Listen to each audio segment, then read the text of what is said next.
Hi, everyone, and welcome to another episode of Ancient Warfare Answers with me, Murray. You can ask us a question, of course. You can send us an email, send us a telegram, send us a postcard. You can answer one of our polls. You can comment on one of the other videos with a question, and we'll come across it and get to it in time, I promise. Now, today's question is from Mark, quite a long one, so let me get through what it's all about. But it is about a topic I do love to talk about. So hopefully I can be disciplined and keep myself to my 10-minute time frame. Hi there. Something which I would love to hear discussed is a comparison of the Roman wars against the Vandals versus the Punic Wars. Both the Roman-Vandal and Roman-Carthage wars occurred in roughly the same geographic area and included naval and land-based fighting. However, within 26 years, the Vandals had conquered North Africa, the major islands of the Western Mediterranean, and sacked Rome.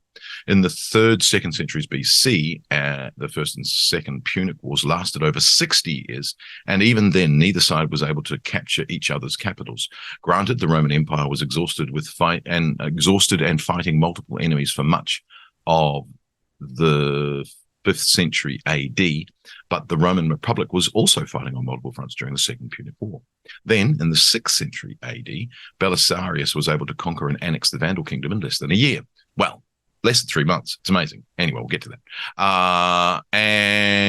Why did these later wars seem to happen at a much faster pace? Did smaller armies in more depopulated Mediterranean and late antiquity make shorter wars?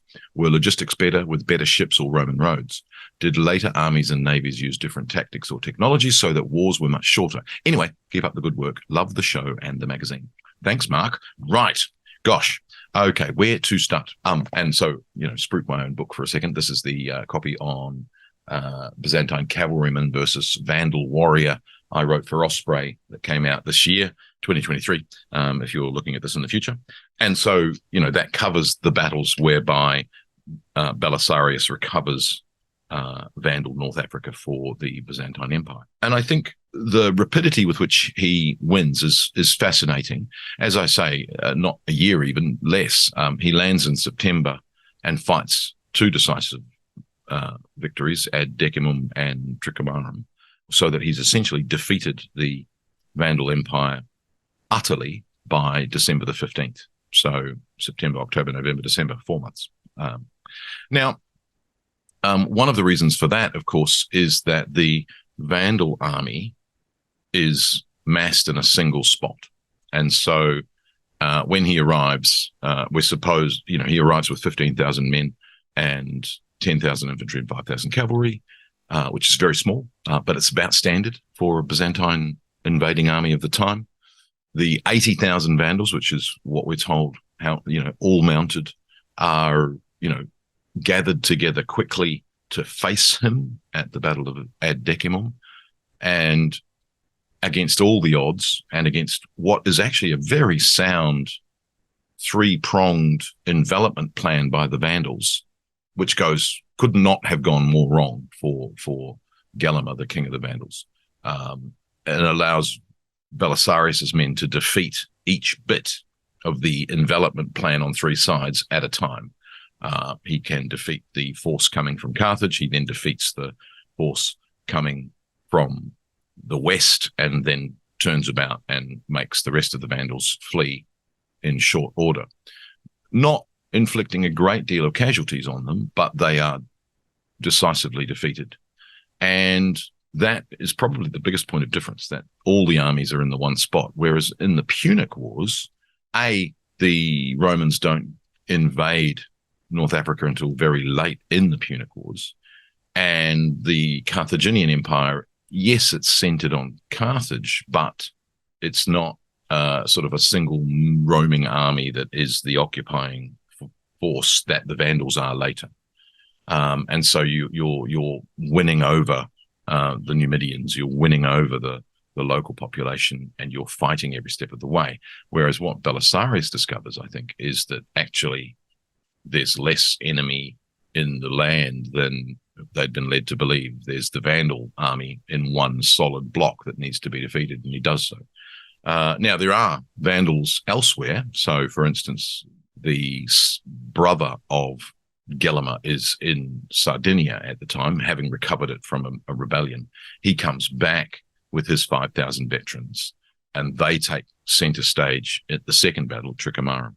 And again, with cavalry charges, Belisarius is able to decisively defeat the Vandal army for a second time, so much so that the entire Vandal army disperses.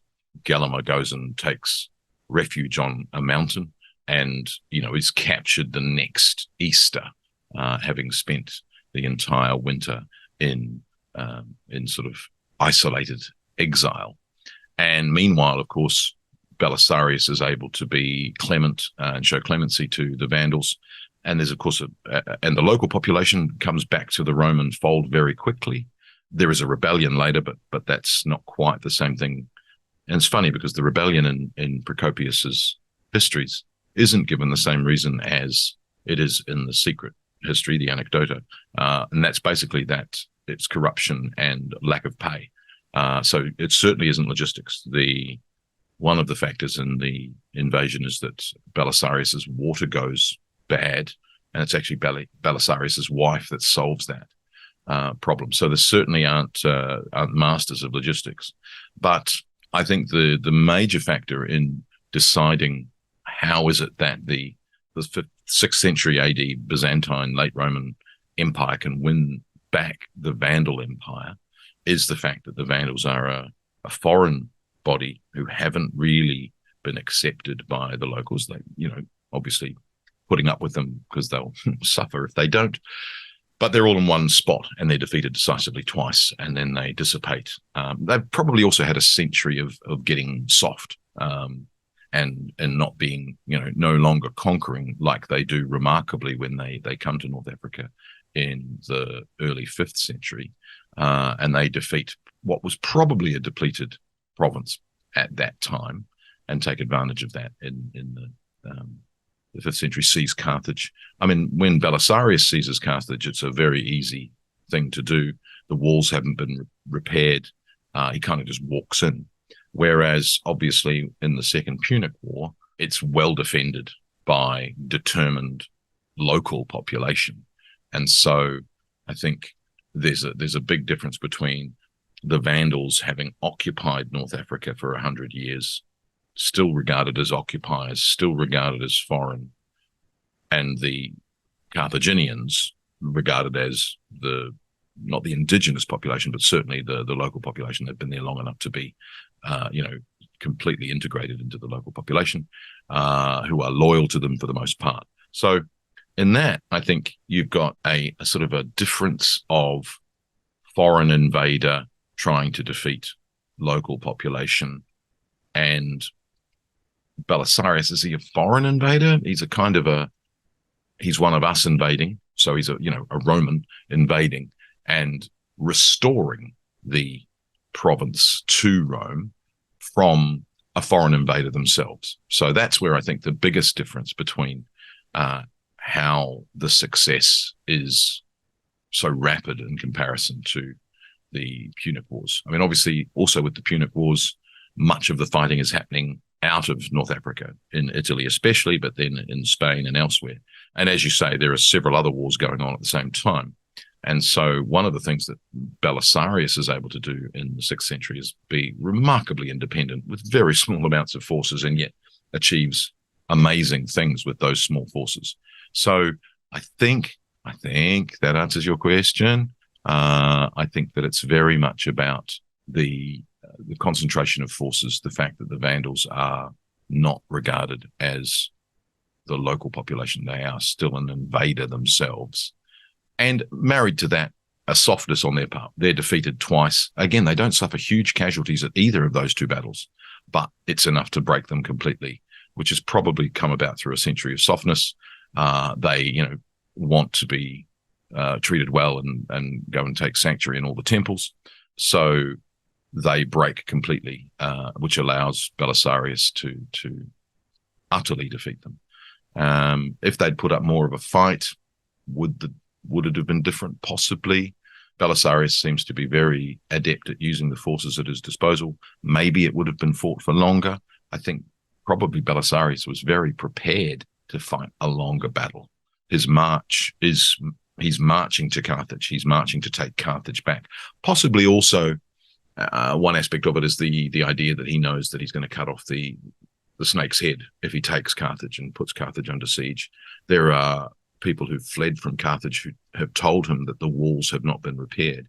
One of the things about when he does take Carthage, he repairs the walls and builds a sort of a scaffold so that when Gelimer comes back expecting to be able to fight him outside Carthage, he realizes the mistake he's made. And now Belisarius has essentially made Carthage impregnable again, which is an oversight of his own, and that's in Procopius itself. So I think it's that. I think Belisarius is a great general. The Vandals have gotten soft. Gelimer is regarded as the greatest Vandal warrior. That's, probably Vandal propaganda. But they are the foreigner. And in a way, the invasion by Belisarius is a restoration. Whereas when the Romans invade North Africa in the Second Punic War, eventually they are the foreign invader against the locals. So I think, and I hope that's answered your question. And join me again for another episode of Ancient Warfare Answers. Bye.